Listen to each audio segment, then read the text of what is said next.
Hello dear bankers, welcome back to EduTap under the Friday formula series. Friday formula एक ऐसी series जहां पर हम एएफएम सब्जेक्ट से रिलेटेड न्यूमेरिकल कंपोनेंट को डिस्कस करते हैं। न्यूमेरिकल कंपोनेंट को डिस्कस कर कर उससे रिलेटेड एग्जाम ओरिएंटेड एमसीक्यूज हम इसी सीरीज के अंडर करते हैं। हमारा आज का टॉपिक रहेगा depreciation. But before starting the topic, आपके एग्जाम प्रिपरेशन के लिए प्रीवियस ईयर क्वेश्चंस बहुत ही इंपॉर्टेंट है। So we have prepared a document. इस डॉक्यूमेंट में मई 2023 से लेकर अब तक के previous year questions along with important concepts included हैं। इस डॉक्यूमेंट को अवेल करने के लिए डिस्क्रिप्शन बॉक्स में दिए गए लिंक पर क्लिक कीजिए और इस डॉक्यूमेंट की हेल्प से अपनी एग्जाम प्रिपरेशन को और भी ज़्यादा स्मूथ एंड फ्रूटफुल बनाइए। लास्ट फ्राइडे के क्वेश्चंस को डिस्कस कर लेते हैं। लास्ट फ्राइडे मैंने आपको 2 होमवर्क क्वेश्चंस दिए थे। उन होमवर्क क्वेश्चंस के पहले आंसर्स डिस्कस करते हैं and then will start with the topic today. Question number जो हमारे पास फर्स्ट क्वेश्चन होमवर्क में था, ओवरऑल क्वेश्चन नंबर 6 था। It was mister Rajesh the accountant at Chennai Petro Limited mistakenly recorded the salary paid to the office manager mister Suresh as a debit to mister Suresh personal account. इस error को किस तरीके से rectify किया जाएगा? तो देखिए, अगर आप ध्यान से देखें, अगर सैलरी पे की गई है तो एक्चुअल में क्या होना चाहिए था कि सैलरी को हमें क्या करना था, डेबिट करना था, है ना। और हमने गलती से क्या कर दिया है, मिस्टर सुरेश को डेबिट कर दिया। ठीक है, दिस इज रॉन्ग डेबिट। अब अगर ये रॉन्ग डेबिट है तो इसको करेक्ट करने के लिए क्या किया जाएगा, इसको रेक्टिफाई करने के लिए क्या किया जाएगा, रिवर्स एंट्री की जाएगी।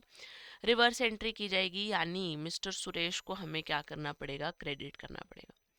वहीं पर सैलरी वॉज एक्चुअल डेबिट, आपको एक्चुअल में इसको क्या करना था, डेबिट करना था। तो इसके लिए आप क्या ट्रीटमेंट करोगे कि इसको डेबिट कर दोगे, यानी आपका आंसर क्या रहेगा, सैलरी अकाउंट डेबिट हो जाएगा और मिस्टर सुरेश का अकाउंट क्रेडिट हो जाएगा। यानी ऑप्शन जो बी है यहाँ पर, that would be the right answer for this particular question.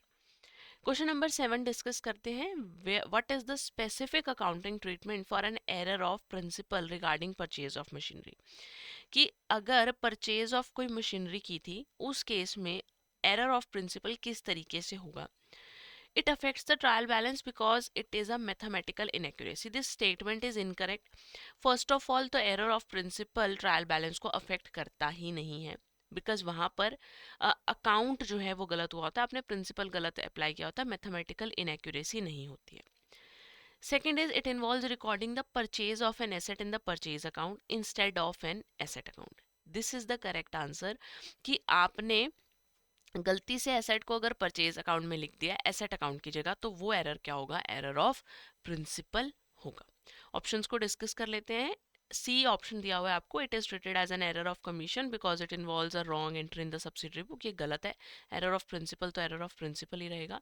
And it requires no rectification entry as it does not impact the profit and loss of the firm. No, this is also incorrect. अगर आपने किसी account गलत account में posting किया है then also it is an error और उसको rectify तो करना ही पड़ेगा, चाहे उसकी वजह से आपकी ओवरऑल ट्रायल बैलेंस पे उसका इफेक्ट आ रहा है या नहीं आ रहा। स्टार्ट करते हैं आज के टॉपिक से, डेप्रिसिएशन को समझते हैं। तो डेप्रिसिएशन क्या है, देखिए, आप कोई भी एसेट खरीदते हैं, उस एसेट की value with the time decrease होती जाती है। Supposedly you bought a car, आपने कार खरीदी। अगर आपने वो पर्टिकुलर कार 2024 में खरीदी थी, नाउ इट इज 2026, राइट। क्या 2024, मान लीजिए आपने फरवरी में ही खरीदी वो कार, क्या वो कार 2024 आपने फरवरी में खरीदी थी, जितनी वैल्यू सपोजिंगली आपने वो तब कार 10 लाख रुपए की खरीदी थी, क्या 2 साल बाद आज भी उसकी वैल्यू 10 लाख रुपए है? नहीं। क्यों नहीं है? क्योंकि आपने जब वो कार खरीदी, आपने उसके बाद उस कार को यूज किया, है ना। उस कार को यूज करने से उसकी लाइफ पे इम्पैक्ट आया, उस कार की वैल्यू पे इम्पैक्ट आया, बिकॉज अब उसके जो स्पेसिफिक पार्ट्स हैं वो नए नहीं रहे, है ना। उनकी जो लाइफ है, उनकी जो कंडीशन है, वो डे बाय डे डिटोरिएट होती जा रही है, कंडीशन उनकी खराब होती जा रही है। कार चली तो उसके टायर्स पे इम्पैक्ट आया, उसके इंजन पे इम्पैक्ट आया, है ना। उसका जो स्टेयरिंग है, कार सीट्स हैं, एनीथिंग जो कार की आउटर बॉडी है, हर चीज़ पे विद द टाइम इम्पैक्ट आता गया और उसकी वजह से उसकी जो वैल्यू है वो डिक्रीज होती गई। यानी कि कार को यूज करने से उसकी वैल्यू कम होती गई, तो उसे हम क्या बोल रहे हैं, डेप्रिसिएशन बोल रहे हैं। साथ ही साथ मान लीजिए अगर आपने वो जो कार खरीदी थी आपने उसको यूज ही नहीं किया, आप कार लेकर आए, आपने कार को घर पे खड़ा कर दिया और उसके बाद आप उस कार को यूज ही नहीं कर रहे हो, आपने घर पे पार्क कर दिया कार, अब आप उस कार को यूज नहीं कर रहे हो, तो क्या पड़े पड़े उसकी वैल्यू सेम रहेगी? नहीं, उसकी वैल्यू फिर भी डिक्रीज होगी, because with the change of time, with the passage of time you can से, और साथ ही साथ टेक्नोलॉजिकल चेंजेस आने की वजह से आपकी एसेट की वैल्यू डिक्रीज होगी. So the decrease in the value of an asset due to time, passage of time, due to its use यानी wear and tear, and due to change in technology, ये सब क्या है? This is all known as depreciation. तो depreciation क्या है? Depreciation का मतलब एसेट की वैल्यू में रिडक्शन होना, डिक्रीज होना. डेप्रिसिएशन ऑपरेटिंग कॉस्ट का पार्ट है, डेप्रिसिएशन बिजनेस की बिजनेस की रनिंग कॉस्ट का पार्ट है. ऑल्दो जो हमारा डेप्रिसिएशन है वो एक नॉन कैश एक्सपेंस है, but it is a part of operating cost. Then जो भी एसेट की वैल्यू है वो डिक्रीज इसलिए हो रही है क्योंकि एसेट जो है वो यूज हो रही है ना, तो due to its use, due to its wear and tear, asset की वैल्यू में डिक्रीज आ रहा है. और जो डिक्रीज है it is gradual and continuous, decrease with the time होता जाएगा, कॉन्टिन्यूस लेवल, कॉन्टिन्यूस बेसिस पर जो एसेट की वैल्यू है वो कम होती जाएगी. तो एसेट एक टैंजिबल एसेट की जिसकी आप इकोनॉमिक लाइफ को जज कर सकते हो, ठीक है, इकोनॉमिक बेनिफिट जो आपको प्रोवाइड करवा रही है उसकी वैल्यू में विद टाइम डिक्रीज जो होता रहता है उसे हम क्या बोलते हैं? डेप्रिसिएशन बोलते हैं. तो हमेशा ध्यान रखेंगे कि डेप्रिसिएशन टेंजिबल एसेट्स के ऊपर अप्लाई होता है. डेप्रिसिएशन ग्रेजुअल डिक्रीज है, डेप्रिसिएशन एक नॉन कैश एक्सपेंस है, और लैंड भी एक टैंजिबल एसेट है, बट लैंड के ऊपर डेप्रिसिएशन कैलकुलेट नहीं होता. व्हाई? बिकॉज लैंड जो है, लैंड की लाइफ आप जज नहीं कर सकते हो, आप लैंड की कोई यूजफुल लाइफ नहीं होती है ना, इमॉर्टल है लैंड. और साथ ही साथ जो लैंड है, लैंड की वैल्यू डिक्रीज नहीं होती है ड्यू टू इट्स यूज. तो ये हमारे लिए क्या है? ये हमारे लिए एक डेप्रिसिएशन है. मूविंग अहेड, डेप्रिसिएशन किन किन रीजंस की वजह से हो सकता है? तो depreciation can be caused due to its wear and tear. Asset को आप यूज कर रहे हो तो एसेट फिजिकली डिटोरिएट हो रही है, एसेट की वैल्यू फिजिकली कम हो रही है, ठीक है.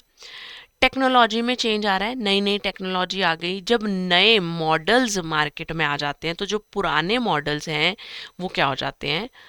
ऑब्सोलीट हो जाते हैं, उनकी कीमत जो है वो क्या हो जाती है? कम हो जाती है. फंक्शनल ऑब्सोलेंस, देखिए जब प्रीवियस हमेशा इनोवेशंस और ये सब चीज़ें होती रहती है ना, तो हमेशा जो प्रीवियस मशीनरीज, प्रीवियस इक्विपमेंट्स होते हैं उनकी जो फंक्शनिंग है वो उतनी स्मूथ, उतनी अच्छी नहीं होती है जितने की न्यू इक्विपमेंट्स की होती है. फिजिकल डिके एंड डैमेज, यानी कि मान लीजिए जैसे बिल्डिंग है, गाड़ियां हैं, कार्स हैं, बाइक्स हैं, है ना, तो जो कि एनवायरनमेंट के साथ एंगेज हो रही हैं, उन पे धूप लग रही है, बारिश आ रही है, तो उसकी वजह से भी उनकी जो कंडीशन है वो विद टाइम ख़राब होती जाती है. मार्केट डिमांड शिफ्ट हो गई, मार्केट अब किसी और प्रोडक्ट की तरफ जो है वो झुक गई, मार्केट किसी और प्रोडक्ट की तरफ शिफ्ट हो गई, तो जो पुराने प्रोडक्ट्स हैं, पुरानी टेक्नोलॉजी है वो क्या हो जाएगी? वो डिटोरिएट हो जाएगी, उसकी मार्केट वैल्यू कम हो जाएगी, उसकी एसेट वैल्यू क्या है? कम हो जाएगी. And with the change of time, with the passage of time, जो आपकी एसेट है उसकी वैल्यू में क्या आ जाता है? रिडक्शन आ जाती है. क्लियर? आगे बात करते हैं कि डेप्रिसिएशन चार्ज करना ही क्यों है. तो देखिए सबसे पहले मैचिंग कंसेप्ट को फॉलो करते हुए, मैचिंग कंसेप्ट क्या था? मैचिंग कंसेप्ट कहता था कि आप अपने एक्सपेंसेस और इनकम्स को मैच कर कर चलो, है ना. आपको मैच करना है किसको? एक्सपेंसेस और इनकम्स को. जिस पीरियड में आप एक पर्टिकुलर इनकम को अर्न कर रहे हो उस पीरियड में उससे रिलेटेड जितने भी एक्सपेंसेस हैं उन्हें भी आपको रिकॉर्ड कर कर चलना है, राइट। तो अगर मैं किसी एसेट से प्रोडक्शन कर रही हूँ, मान लो मेरे पास मशीनरी है, मैं मशीनरी से कुछ गुड्स प्रोड्यूस कर रही हूँ, तो गुड्स प्रोड्यूस करते हुए मुझे उस मशीनरी की जो डिक्रीज है, जो वैल्यू में कमी आ रही है, उसे भी साथ साथ अकाउंट कर कर चलना पड़ेगा, उसे भी साथ साथ उस डिक्रीज को इंक्लूड कर कर चलना पड़ेगा। यानी कि मैं मशीन से जो मुझे रेवेन्यू जनरेट हो रहा है, मैं उसके साथ उससे रिलेटेड जो एक्सपेंडिचर्स हैं जैसे कि डेप्रिसिएशन है, उसे भी इंक्लूड कर कर चलूंगी। क्लियर। देन फाइनेंशियल स्टेटमेंट्स को ट्रू एंड फेयर व्यू पर शो करना। जब हम अपनी फाइनेंशियल स्टेटमेंट्स बनाते हैं तो डेप्रिसिएशन को हम प्रॉफिट एंड लॉस अकाउंट के debit side as an expense और as a loss you can say हम उसे रिकॉर्ड करते हैं। तो अगर हम डेप्रिसिएशन को प्रॉफिट एंड लॉस अकाउंट में, डेप्रिसिएशन को चार्ज ही नहीं करेंगे और उसे प्रॉफिट एंड लॉस अकाउंट में शो नहीं करेंगे, तो हमारे प्रॉफिट्स ओवर स्टेटेड होंगे, हमारे प्रॉफिट्स सही सच्चे प्रॉफिट्स नहीं होंगे। So in order to show a true and fair view of the financial statements, हमें उनके ऊपर डेप्रिसिएशन को चार्ज करना चाहिए। देन जो हमारे पास हमारे जो इकोनॉमिक बेनिफिट्स हैं, उनमें जो ग्रेजुअल लेवल पर जो हमारे पास रेगुलर बेसिस पर एक डिक्रीज आ रहा है, उस डिक्रीज को रिकग्नाइज करने के लिए, उस डिक्रीज को अकाउंट करने के लिए। Then capital and revenue expenditures को डिस्टिंग्विश करने के लिए, जहाँ पर मेरे पास डेप्रिसिएशन एक रेवेन्यू एक्सपेंडिचर है, रूटीन बेसिस एक्सपेंडिचर है, और मेरा एसेट का डिक्रीज परमानेंट जो मेरे एसेट की वैल्यू में फॉल हो रहा है वो कैपिटल एक्सपेंडिचर। इनमें डिस्टिंक्शन क्रिएट करने के लिए भी डेप्रिसिएशन को चार्ज किया जाता है। टैक्स बेनिफिट अवेल करने के लिए, टैक्स बेनिफिट से क्या मतलब है कि जैसे आप डेप्रिसिएशन चार्ज करते हैं तो आपका प्रॉफिट कम होता है ना, और प्रॉफिट कम होने की वजह से आपको अपने जो मतलब प्रॉफिट्स अगर कम होंगे तो आपको टैक्स भी कम पे करना पड़ेगा, है ना। तो टैक्स बेनिफिट अवेल करने के लिए भी हम लोग डेप्रिसिएशन चार्ज करते हैं। एंड एसेट रिप्लेसमेंट को प्लान करना बहुत ज़रूरी है। मैंने एक एसेट बिजनेस में खरीदी हुई है और मेरे पास एक ही एसेट नहीं है बिजनेस में, है ना। I have number of asset, an number of assets मेरे पास बिजनेस में। तो एक एक एसेट का कि मेरी एसेट डिप्लीट होने वाली है, मेरी एसेट ख़त्म होने वाली है, या मेरे को इसको रिप्लेस करने का टाइम आ गया, इस चीज़ को मैं वर्बली तो याद नहीं रख सकती हूँ। तो जब मैं इसकी प्रॉपर अकाउंटिंग करूँगी then I will get to know कि मेरी एसेट की जो हालत है वो अब ठीक नहीं है, मेरी एसेट जो है अब उसकी वैल्यू जो है ऑलमोस्ट रिड्यूस हो चुकी है, I need to replace it, I need to purchase a new asset instead of this old asset. तो उस केस में भी मुझे डेप्रिसिएशन को चार्ज करना ज़रूरी है। क्लियर। अब आगे बात करते हैं कि कौन से फैक्टर्स हैं जिनके ऊपर डेप्रिसिएशन डिपेंड करता है। तो डेप्रिसिएशन हमारा सबसे पहले एसेट की कॉस्ट के ऊपर डिपेंड करता है कि मेरी एसेट की कितनी कीमत है। जितनी वैल्यू की एक पर्टिकुलर एसेट होगी उसी अकॉर्डिंग उस एसेट के ऊपर डेप्रिसिएशन चार्ज किया जाएगा। मेरी एसेट की रेजिडुअल और स्क्रैप वैल्यू क्या है। रेजिडुअल स्क्रैप वैल्यू का क्या मतलब है, मान लीजिए मैंने एक एसेट खरीदी, सपोजिंगली जो हमने प्रीवियस एग्जांपल लिया था कि मैंने एक 10 लाख की कार खरीदी, कब 2024 में। जब एक कार 10 लाख की 2024 में खरीदी गई तो उस टाइम पर उस एसेट की एक हमने लाइफ एस्टिमेट की। I estimated it to be approximately 8 years. ठीक है, मैंने माना कि ये गाड़ी जो है ये लगभग 8 साल की इसकी यूजफुल लाइफ है। तो 8 साल के बाद यानी कि 2032 में उस एसेट की क्या वैल्यू मैं एस्टिमेट कर कर चलती हूँ, मैं क्या मानती हूँ कि 2032 में इस एसेट की क्या रेजिडुअल वैल्यू होगी, या फिर अगर ये एसेट किसी काम की नहीं बचेगी तो 2032 में ये एसेट कितने की सेल हो सकती है एज अ स्क्रैप। वो क्या है मेरे लिए एस्टिमेटेड स्क्रैप और रेजिडुअल वैल्यू कि जब उस एसेट की यूजफुल लाइफ खत्म हो जाएगी, उसकी यूजफुल लाइफ खत्म होने के बाद उस एसेट की क्या वैल्यू बचेगी, that is the scrap value. और यूजफुल लाइफ आप अब समझ गए हो कि जितने टाइम पीरियड के लिए उस एसेट को आप मान सकते हो that it is a fit for use.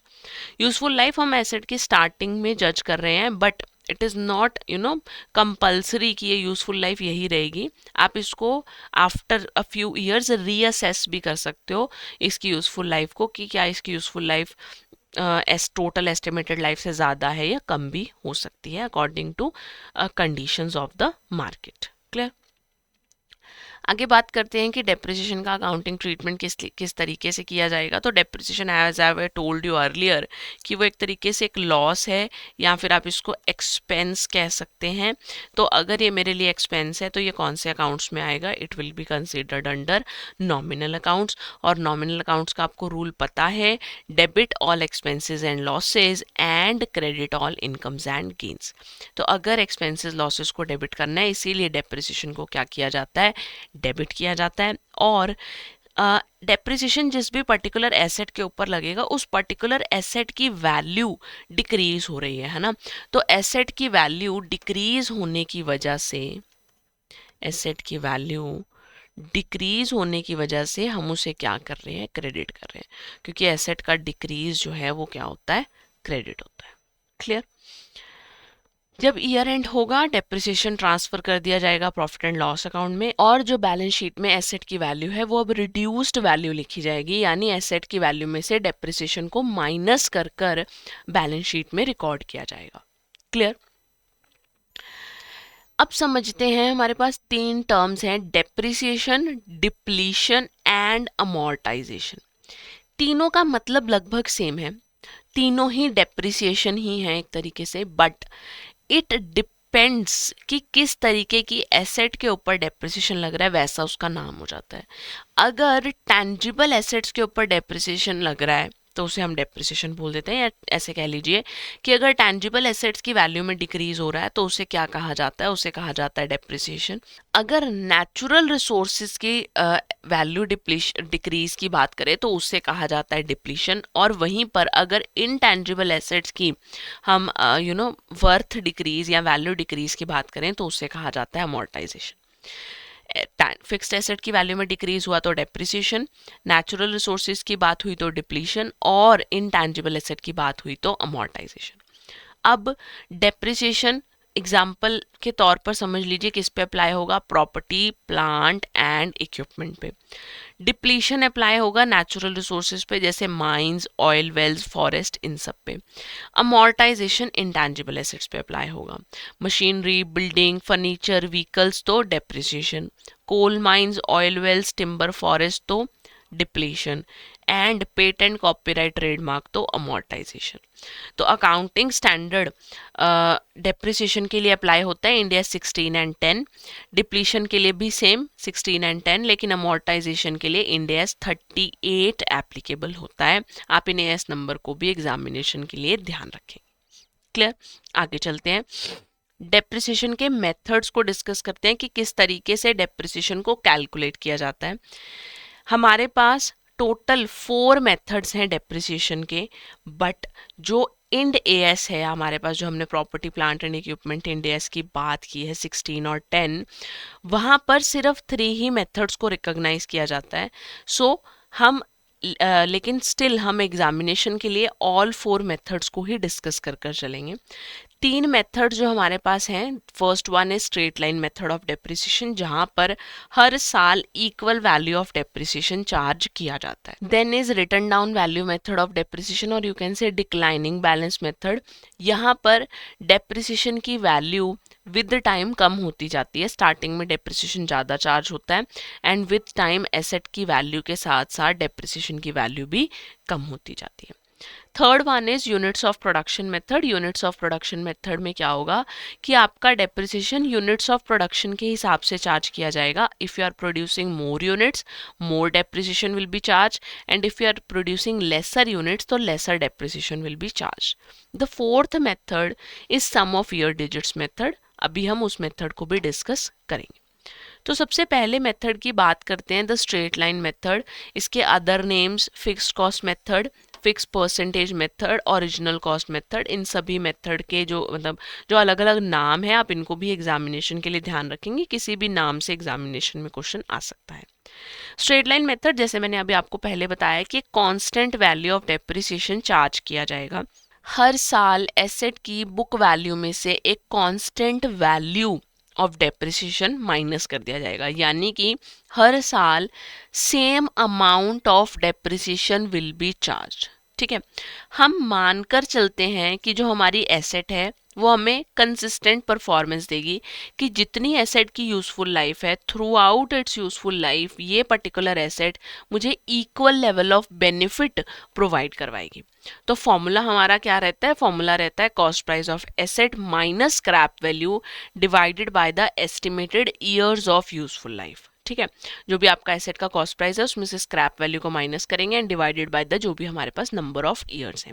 एक क्वेश्चन कर लेते हैं, आपको थोड़ा क्लैरिटी होगी about straight line method. Question is LMN Limited buys a machine for 5000, machine has a useful life of 5 years and the scrap value is 1000। आपको annual depreciation charge करना है। तो डेप्रिसिएशन चार्ज करने के लिए पहले एसेट की वैल्यू 5000 है, उसमें से डेप्रिसिएशन माइनस कर देंगे 1000 का एंड डिवाइडेड बाय जो नंबर ऑफ ईयर्स हैं दैट इज 5। तो ये कुछ आ जाएगा 4000 डिवाइडेड बाय 5, यानी कि हर साल आप कितना डेप्रिसिएशन चार्ज करोगे? Every year you are going to charge 800 rupees as depreciation. जब 5 साल हो जाएंगे तो माइनस कर कर कर एसेट की वैल्यू कितने पे पहुंच जाएगी? उसकी स्क्रैप वैल्यू पे। 5 साल खत्म होने के बाद ये एसेट की वैल्यू 1000 जो स्क्रैप वैल्यू है उसके बराबर आ जाएगी। Clear? Next is diminishing value method, जिसको हम रिटर्न डाउन वैल्यू मेथड भी बोलते हैं। जो अभी हमने प्रीवियस मेथड किया स्ट्रेट लाइन मेथड, वहां पर कांस्टेंट वैल्यू ऑफ डेप्रिसिएशन था, यानी कांस्टेंट अमाउंट ऑफ डेप्रिसिएशन था। यहाँ पर फिक्स्ड परसेंटेज है, तो ध्यान रखेंगे यहाँ पर हर साल फिक्स्ड परसेंटेज पे डेप्रिसिएशन चार्ज किया जाएगा, बट जो डेप्रिसिएशन की वैल्यू है that will keep on decreasing every year. In the initial years, we charge more depreciation and the value of depreciation decreases in the subsequent year. Clear? ऐसा क्यों? ये उन assets के लिए एप्लीकेबल होता है जहां पर हम ये मानते हैं कि एसेट स्टार्टिंग में तो हमें बहुत बेनिफिट देती है, लेकिन जैसे जैसे एसेट पुरानी होती जाती है उसका बेनिफिट गिविंग कैपेसिटी भी कम होती जाती है। So will charge more depreciation in the earlier years जब वो ज़्यादा बेनिफिट दे रही है, and the depreciation amount will be reduced in the later years जब उसका बेनिफिट भी हमारे को कम मिलेगा। फॉर्मूला क्या रहेगा? बहुत ही सिंपल है कि आपको बुक वैल्यू ऑफ एसेट को परसेंटेज रेट के साथ क्या करना है? मल्टीप्लाई कर कर चलना है। तो क्वेश्चन देख लेते हैं। DEF Limited purchased a machinery for 20,000. Estimated scrap is 2,000. Depreciation आपको 20% पर annum के हिसाब से चार्ज करना है, एंड आपको फर्स्ट 3 years का डेप्रिसिएशन चार्ज करना है, showing the closing WDV eight the and. तो अब इस मेथड में क्या बदलाव रहेगा? बदलाव ये रहेगा कि सबसे पहले तो स्क्रैप वैल्यू को कंसीडर नहीं किया जाएगा, सिर्फ डायरेक्टली बुक वैल्यू के ऊपर डेप्रिसिएशन चार्ज किया जाएगा।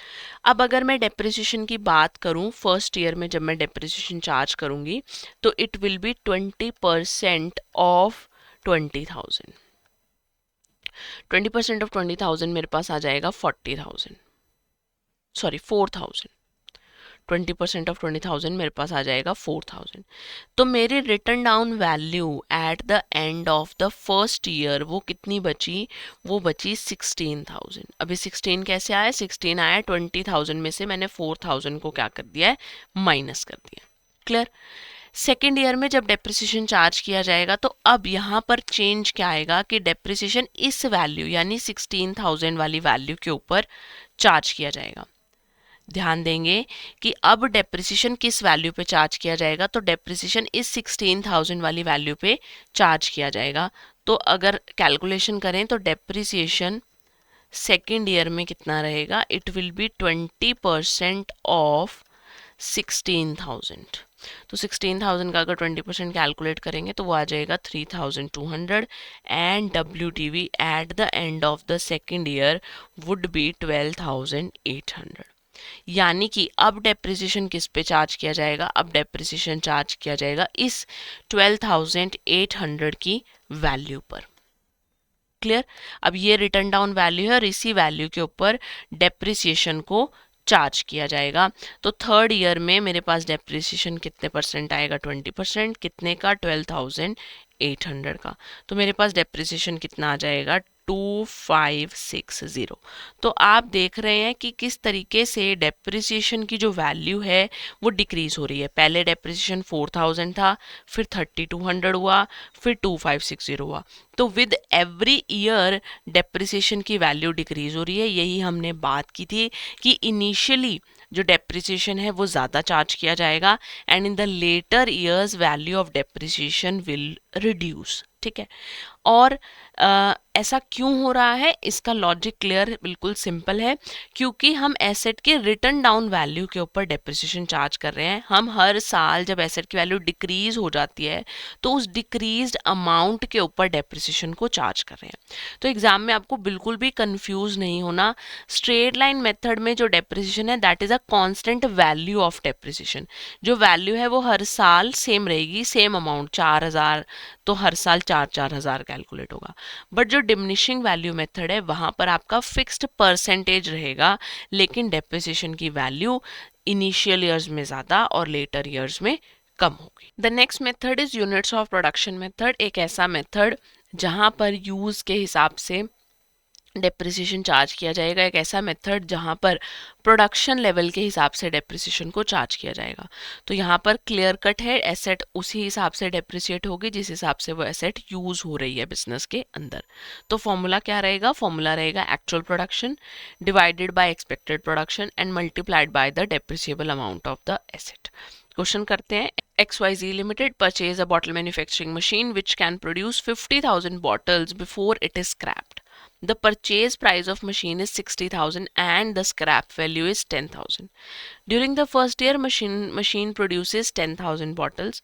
What will be the depreciation in the first year? तो सबसे पहले अगर मैं depreciable value निकालूं, depreciable value का मतलब क्या होता है, एसेट की वैल्यू में से स्क्रैप को माइनस कर दो। यानी कि 60,000 मेरी एसेट की वैल्यू थी, इसमें से मैंने 10,000 का स्क्रैप माइनस कर दिया, तो मेरे पास आ गई डेप्रिसिएबल वैल्यू 50,000। अब बात करते हैं डेप्रिसिएशन की। तो डेप्रिसिएशन के लिए एक्चुअल प्रोडक्शन मेरी 10,000 है, एक्सपेक्टेड प्रोडक्शन 50,000 थी, और डेप्रिसिएबल वैल्यू ऑफ एसेट वो भी कितनी है, 50,000 है। तो क्लियर कट मेरा जो डेप्रिसिएशन है वो कितना आ जाएगा, 10,000 रुपीज़ डेप्रिसिएशन आ जाएगा। बहुत सिंपल है, प्रोडक्शन जैसे जैसे बढ़ती जाएगी डेप्रिसिएशन की वैल्यू भी बढ़ती जाएगी, प्रोडक्शन कम होगी तो डेप्रिसिएशन भी कम चार्ज किया जाएगा। The next method is sum of year digits method. इस मेथड के अंदर हम ये मानकर चलते हैं कि हायर डेप्रिसिएशन चार्ज करना चाहिए इनिशियल ईयर्स में, सो दैट हमें ग्रेटर टैक्स बेनिफिट मिल सके। Only to avail greater tax benefit higher depreciation को चार्ज करना चाहिए इनिशियल ईयर्स में। फॉर्मूला क्या रहेगा, n divided by sum of years. Question की हेल्प से समझेंगे। ABC limited buys a computer for ₹5,000 for a useful life of 3 years after which it can be resold for 200। Calculate the depreciation of all 3 years। तो पहले तो depreciable value ही निकाल लीजिए। Depreciable value निकालने के लिए क्या करेंगे, एसेट की कॉस्ट में से उसकी स्क्रैप वैल्यू को माइनस कर देंगे, यानी कि 4800 डेप्रिसिएबल वैल्यू आ गई। देन सम ऑफ ईयर्स कर लेंगे। सम ऑफ ईयर्स, ईयर्स कितने हैं 3, यानी कि 1 + 2 + 3 कितने ईयर्स हो गए 6। अब जब मैं डेप्रिसिएशन कैलकुलेट करूंगी फर्स्ट ईयर का, तो वो कैसे कैलकुलेट होगा। अब देखिए, जब मैं फर्स्ट ईयर में डेप्रिसिएशन कैलकुलेट करूँ तो फर्स्ट ईयर में जब डेप्रिसिएशन कैलकुलेट किया जा रहा है उसके बाद कितने रिमेनिंग ईयर्स हैं, देन रिमेनिंग ईयर्स आर 3। ठीक है, और टोटल ईयर्स कितने हैं 6 मल्टीप्लाइड बाय जो मेरी डेप्रिसिएबल वैल्यू है, राइट। तो मेरे पास डेप्रिसिएशन कितना आ जाएगा, 2400 आ जाएगा। देन सेकेंड ईयर में अगर मैं डेप्रिसिएशन कैलकुलेट करूंगी तो उसके लिए क्या हो जाएगा, 2/6, क्योंकि 2 ईयर्स रिमेनिंग है, तो ये 1600 आ जाएगा। और थर्ड ईयर में मेरे पास डेप्रिसिएशन कितना आ जाएगा, 1/6 मल्टीप्लाई 4800, यानी कि 800। तो आप देख रहे हैं कि डेप्रिसिएशन की वैल्यू विद टाइम डिक्रीज होती जा रही है। इनिशियली हायर डेप्रिसिएशन चार्ज हुआ है, लेटर ईयर्स में डेप्रिसिएशन की वैल्यू कम होती गई है, because sum of year digits method कहता है कि आप हायर डेप्रिसिएशन चार्ज करो इनिशियली, सो दैट आपको ग्रेटर टैक्स बेनिफिट अवेल हो सके। Next, we'll talk about the AS. Those are related to depreciation से रिलेटेड जितने भी एएस हैं उन्हें डिस्कस कर लेते हैं। तो सबसे पहले इंड AS 16 की बात कर लेते हैं। It is about property, plant and equipment.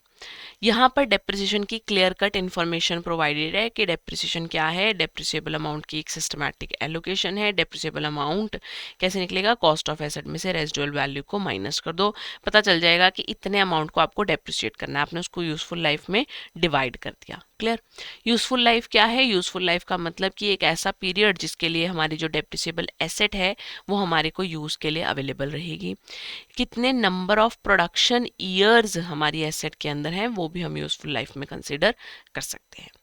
Then come property, plant and equipment में कौन सी एसेट्स इंक्लूड की जाएंगी, तो टेंजिबल आइटम्स इंक्लूड की जाएंगी। ऐसी टेंजिबल आइटम्स जो हमारे पास मोर देन 1 अकाउंटिंग ईयर के लिए बिजनेस में रहेंगी।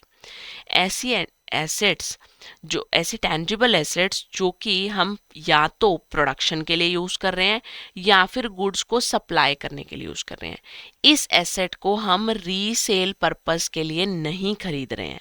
मतलब डेप्रिसिएशन सिर्फ assets those are producing something और आर सप्लाइंग समथिंग, या तो वो कुछ प्रोड्यूस कर रही हैं या सप्लाई कर रही हैं। अगर आपने एक पर्टिकुलर एसेट को खरीदा है बेचने के लिए तो उसके ऊपर डेप्रिसिएशन आप चार्ज कर कर क्लेम नहीं कर सकते हो।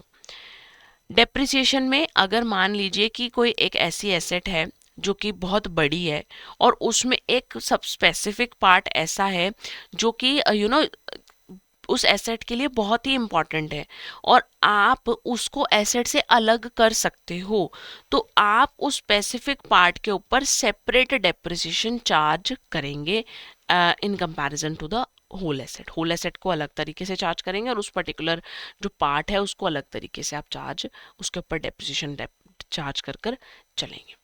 डेप्रिसिएशन जो है किसी भी पीरियड में जब आप डेप्रिसिएशन को चार्ज करेंगे तो उसको आप प्रॉफिट एंड लॉस अकाउंट में रिकॉग्नाइज कर कर चलेंगे। एएस के अकॉर्डिंग जो मेथड्स अलाउड है, I told you earlier as well, straight line method, diminishing method and units of production method allowed है। मेथड जो एक बार फॉलो कर लिए वो आपको consistently year to year follow करने हैं और आपको अपनी फाइनेंशियल स्टेटमेंट में इंफॉर्मेशन देनी है कि आपने डेप्रिसिएशन का कौन सा मेथड यूज़ किया है, कितना डेप्रिसिएशन का रेट है और एसेट्स की कितनी यूजफुल लाइफ है। तीनों इंफॉर्मेशन आपको अपनी फाइनेंशियल स्टेटमेंट्स में as a footnote provide कर कर चलनी है। क्लियर। देन कम्स AS 38 जो कि इंटैंजिबल एसेट से रिलेटेड है। तो ये कह रहा है कि जो जो बातें हमारे पास टैंजिबल एसेट से रिलेटेड हैं वही सब स्पेसिफिक क्राइटेरियाज जो हैं वो मेंशन किए जाने चाहिए as according for the intangible assets as well. और जो स्टैंडर्ड है वो बता रहा है कि how to measure the carrying amount of intangible asset, intangible asset के कैरिंग अमाउंट को किस तरीके से मेजर किया जाना चाहिए। और अकॉर्डिंग टू जो भी हमारे पास AS 16 है उसी तरीके से डिस्क्लोजर, उसी तरीके से आपको अमोर्टाइजेशन के मेथड की इंफॉर्मेशन सभी की सभी प्रोवाइड करनी है। Most of the things are similar as AS 16। अब बात करते हैं AS 10 की। तो AS 10 भी AS 16 ही है। AS 16 एक्चुअली IFRS से डायरेक्टली पिकअप किया गया और AS 10 जो है इंड AS हमारे पास जो specifically on the ground of Indian standards बनाया गया है एज पर ICAI। IFRS से ही उठाई गई है सारी इंफॉर्मेशन, तो वही सब बातें इसके अंदर डायरेक्टली लिखी हुई हैं। Nothing different is being provided under AS 10। So AS 16 and AS 10 are similar, just the simple is वो थोड़ा सा विदेशी है एंड दिस इज देसी, this is for India only, and वो IFRS वाला एग्जैक्ट स्टैंडर्ड है। क्लियर। आज के कंसेप्ट के लिए क्वेश्चंस कर लेते हैं, प्रैक्टिस क्वेश्चंस। तो सबसे पहला क्वेश्चन है, Indian bank purchase a computer hardware for 2 lakh. Bank decides to apply depreciation at the rate of 40% per annum using the written down value of method. आपको बुक वैल्यू बतानी है at the end of the second year. देखिए examiner इसी तरीके से आपको confuse करेगा, आपको क्वेश्चन को पूरा कंप्लीट एंड तक पढ़ना है। आप यहाँ रिटर्न डाउन वैल्यू तक पढ़कर एक ही साल का डेप्रिसिएशन लगाकर वैल्यू बता देंगे जो कि गलत हो जाएगा। तो आपको फर्स्ट ऑफ ऑल तो डेप्रिसिएशन की वैल्यू नहीं बुक वैल्यू बतानी है, और कब की बतानी है, सेकेंड ईयर एंड होने के बाद। तो डेप्रिसिएशन चार्ज करते हैं, रिटर्न डाउन वैल्यू में क्या करते हैं हम, हर साल डेप्रिसिएशन न्यू वैल्यू पे चार्ज होता है। तो मैं अगर डेप्रिसिएशन फर्स्ट ईयर में जब चार्ज करूंगी तो क्या डेप्रिसिएशन रहेगा, डेप्रिसिएशन रहेगा 40% ऑफ 2 लाख। 2 लाख का 40% यानी कितना डेप्रिसिएशन हो गया 80,000। वहीं पर अगर मैं रिटर्न डाउन वैल्यू की बात करूँ तो फर्स्ट ईयर में कितनी रिटर्न डाउन वैल्यू होगी, 2 लाख में से 80,000 को माइनस कर दो यानी कि 1,20,000। फिर सेकेंड ईयर में डेप्रिसिएशन चार्ज किया जाएगा। अब सेकेंड ईयर में जब डेप्रिसिएशन चार्ज करेंगे तो वो कितना होगा, 40% ऑफ 1,20,000। 1,20,000 का 40% यानी कि 48,000। तो मेरी return down value second year में कितनी होगी, सेकेंड ईयर के एंड में कितनी होगी, तो वो होगी 1,20,000 माइनस 48,000 यानी कि 72,000 रुपीज़। तो 72,000 आपका क्या होगा, आंसर होगा ऑप्शन नंबर सी। क्लियर, बहुत ही इजी क्वेश्चन है। देखिए जब आप मेथड्स को ध्यान से समझ चुके हैं, उनके फॉर्मूलाज को अगर आप याद कर चुके हैं तो आपको न्यूमेरिकल करने में कोई भी प्रॉब्लम नहीं आएगी। काफ़ी बेसिक और इजी न्यूमेरिकल्स रहते हैं डेप्रिसिएशन के। सेकेंड क्वेश्चन देखते हैं। Printing press was acquired for ₹10 lakh और आपको estimated total output 2 lakh units का दिया था ओवर इट्स यूजफुल लाइफ। आपको ये बोला है कि अगर प्रेस 30,000 यूनिट्स प्रोड्यूस कर रही है फर्स्ट ईयर में तो उस ईयर का डेप्रिसिएशन बताओ। तो मेरे पास जो एक्चुअल प्रोडक्शन है वो कितनी हो गई, 30,000। एक्सपेक्टेड प्रोडक्शन कितनी है हमारे को, टोटल एक्सपेक्टेड जो है दैट इज 2 लाख यूनिट्स। और हमारे को एसेट की वैल्यू दी हुई है, स्क्रैप वैल्यू नहीं है, तो यही डेप्रिसिएबल अमाउंट है। क्लियर। अब ये कौन सा मेथड हुआ, यूनिट्स ऑफ प्रोडक्शन मेथड। तो डेप्रिसिएशन चार्ज कर लेते हैं, एक्चुअल प्रोडक्शन यही था formula, divided by expected production multiplied by the depreciable value of the asset. तो कैलकुलेट कर कर मेरे पास डेप्रिसिएशन कितना आ जाएगा, मेरे पास डेप्रिसिएशन आ जाएगा 1,50,000 यानी कि ऑप्शन ए जो है that would be the correct answer for this particular question. For question number 3, a logistic company buys a delivery van for 6 lakh within a 3-year useful life and zero salvage value. आपको सम of year digits method लगाकर first year में depreciation calculate कर कर बताना है कि कितना depreciation first year में रहेगा। तो सम ऑफ ईयर डिजिट्स मेथड है तो आपको सम ऑफ ईयर्स निकालना पड़ेगा सबसे पहले। सम ऑफ ईयर्स यानी 1 + 2 + 3 यानी कि 6। तो अगर मैं यहाँ पर डेप्रिसिएशन की बात करूँ तो फर्स्ट ईयर के बाद तो 3/6 ही होता है, मल्टीप्लाई बाय 6 लाख यानी कि डेप्रिसिएशन कितना आ गया, डेप्रिसिएशन आ गया 3 लाख। ऑप्शन बी जो है वो आपका करेक्ट आंसर रहेगा। क्लियर, आगे चलते हैं। Consider the following statements regarding the objectives of providing depreciation in the banking accounts. आपको ये बताना है कि इनमें से कौन सी स्टेटमेंट्स करेक्ट है रिगार्डिंग डेप्रिसिएशन। तो सबसे पहले क्या गिवन है, to show the asset at its fair market value in the balance sheet. Depreciation इसलिए प्रोवाइड किया जाता है ताकि आप एसेट को उसकी फेयर मार्केट वैल्यू पर शो करो। ऐसा कोई भी ऑब्जेक्टिव डेप्रिसिएशन का नहीं है, हम उसकी रिवाइज्ड बुक वैल्यू पे एसेट को शो करते हैं। फेयर वैल्यू पे तो कभी भी एसेट को बुक्स ऑफ अकाउंट्स में शो नहीं किया जाता।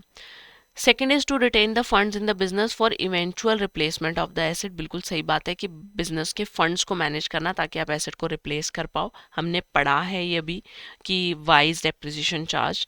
And then to comply with the matching principle. बिल्कुल सही बात है कि मैचिंग प्रिंसिपल के साथ आपको कंप्लाई कर कर चलना है, यानी सेकेंड एंड 3 ऑप्शन बी जो है वो इसका करेक्ट आंसर होगा। Question number 5, consider the following statements regarding different types of asset value reductions. Depletion, amortization, obsolescence, इसके ऊपर क्वेश्चन है। तो डिप्लीशन का मतलब नेचुरल रिसोर्सेज वाला फर्स्ट स्टेटमेंट करेक्ट है। अमोर्टाइजेशन का मतलब इंटेंजिबल एसेट की वैल्यू में decrease, that is also correct. Obsolescence only occurs due to physical wear and tear of the asset. देखिए obsolescence occurs due to physical and wear and tear, but only word जो है that is wrong, कि सिर्फ यही reason नहीं है, और भी बहुत सारे रीज़न है। टेक्नोलॉजी चेंज हो गई, मार्केट ट्रेंड चेंज हो गया, पैसेज ऑफ टाइम है, उसके बाद आपके पास जो है एसेट का एक्सीडेंट हो गया तो उस केस में भी एसेट जो है वो ऑब्सोलीट हो जाती है। तो इसका correct answer first and second statement are correct, third is incorrect only because of the only word. सिर्फ ओनली वर्ड लिखा है इसलिए स्टेटमेंट गलत है। Question number 6 relating to units of production method आपका होमवर्क रहेगा। एंड क्वेश्चन नंबर 7 कि income tax कौन से डेप्रिसिएशन मेथड को अलाउ करता है, ये आपको मुझे कमेंट बॉक्स में लिख कर बताना है कि इन दोनों क्वेश्चन का क्या आंसर रहेगा। साथ ही साथ आपके एग्जाम प्रिपरेशन के लिए एड्यूटैप ने कुछ कोर्सेज लॉन्च किए हैं. I will give you a quick walk through of those courses. For that you have to visit your browser में जाकर सर्च करेंगे edutap.in. आपको एड्यूटैप की वेबसाइट विजिबल होगी. कोर्सेज सेक्शन में जाएंगे, जैप कोर्सेज पर क्लिक करेंगे. स्क्रॉल डाउन करने पर आपको जैप के सभी कोर्सेज विजिबल होंगे. The complete full package course master course, जहां पर आपको अपने एग्ज़ाम के लिए कंसेप्ट क्लासेस मिल जाएंगी. आप शॉर्ट 15-20 मिनट्स की कंसेप्ट क्लासेस की हेल्प से अपने सिलेबस को कवर कर सकते हैं. यहाँ पर आपको कंसेप्ट क्लासेस के साथ साथ लाइव क्रैश कोर्स वाली लाइव क्लासेस भी मिलेंगी, जहाँ पर आप फैकल्टी के साथ लाइव बेसिस पर इंटरैक्ट कर कर अपने सिलेबस को कवर कर रहे हैं. इसी कोर्स में, मास्टर कोर्स में, आपको concept notes, solved previous year question, full length mock test और chapter wise mock test available होंगे फॉर रिविजन्स. साथ ही साथ you can join our live crash course. Batch 4 इसका इस टाइम पर रनिंग है. लाइव क्रैश कोर्स में आपको लाइव क्लासेस मिलेंगी. 60 कंसेप्ट क्लासेस में आपका कंप्लीट JIIB का सिलेबस कवर हो जाएगा. लाइव क्रैश कोर्स में आपको along with the live classes concept notes मिलेंगे, प्रीवियस ईयर क्वेश्चंस मिलेंगे, प्रैक्टिस के लिए चैप्टर वाइज और फुल लेंथ मॉक टेस्ट मिलेंगे. फोर्टनाइट बेसिस पर mentor talk, strategy calls, discussion forum, सभी ऑप्शंस एक ही जगह पर अवेलेबल होंगे द लाइव क्रैश कोर्स. आप इस कोर्स को अभी भी ज्वाइन कर सकते हैं और अपने सिलेबस को रैपिड फास्ट ट्रैक बेसिस पर कवर कर सकते हैं. अगर आपको लगता है कि आपकी एग्जाम प्रिपरेशन हो चुकी है बट आपको एग्जाम ओरिएंटेड MCQs की प्रैक्टिस की बहुत ज़्यादा ज़रूरत है, वो आपको कहीं पर भी अवेलेबल नहीं है, so you can join our test series. आप हमारी टेस्ट सीरीज़ की हेल्प से अपने एग्जामिनेशन के लिए MCQ प्रैक्टिस कर सकते हैं. साथ ही साथ अगर आपको लगता है कि आपको सब्जेक्ट स्पेसिफिक प्रिपरेशन करनी है, किसी एक पर्टिकुलर सब्जेक्ट की ही प्रिपरेशन करनी है, तो आप उसके लिए हमारे मास्टर कोर्सेज को ज्वाइन कर सकते हैं. इंडिविजुअल सब्जेक्ट के मास्टर कोर्सेज अवेलेबल हैं, आप इसमें भी खुद को एनरोल कर सकते हैं. जब भी आप इन कोर्सेज के लिए अप्लाई करेंगे तो उस टाइम का प्रिवेलेंट डिस्काउंट कूपन लगाना ना भूलें, सो दैट आपको मैक्सिमम डिस्काउंट अवेलेबल हो पाए. अब चलते हैं अपने सेशन पे वापस. आज के सेशन से रिलेटेड, डेप्रिसिएशन से रिलेटेड अगर आपको कोई भी डाउट हो, you can write down in the comment section below. I will respond to you. मैं आपके डाउट को वहीं पर क्लियर कर दूंगी. क्लियर? स्टिल अगर आपको कोई और डाउट, कोई और क्वेरी हो, you can call us on 8146207241 and even email us at hello@edutap.co.in. We'll see you in the next session. Till then, keep practicing the numericals, keep studying and keep growing. All the best.